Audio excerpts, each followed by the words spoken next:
The next thing to remember and next principle to follow is to not be trapped by preconceptions. It's important to follow the data and not force it. You want to make sure that you are following your information, you're utilizing the information, not creating an interpretation from your preconceptions. It's always really important to remember that just because you want to be in zone doesn't mean you are.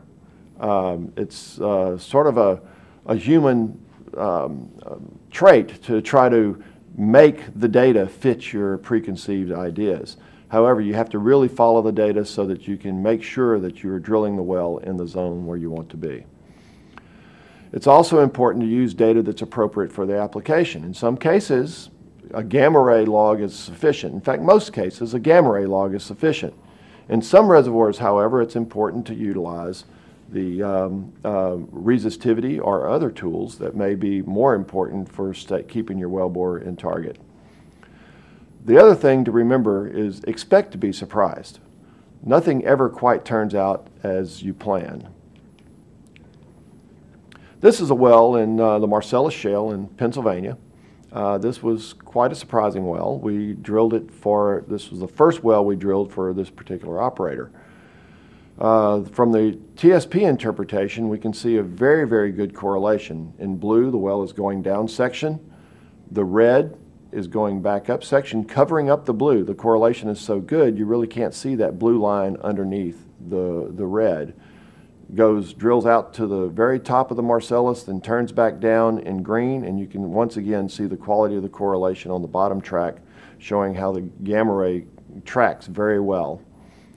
Goes through a few little series of faults and then drills out down through the bottom of the Marcellus into the Onondaga. The operator was skeptical of the interpretation because it did not match the preconceptions of the data. They did have a vertical offset well at the surface location and a 2D seismic line that seemed to indicate that the apparent formation dips that they would expect was 2.1 degrees.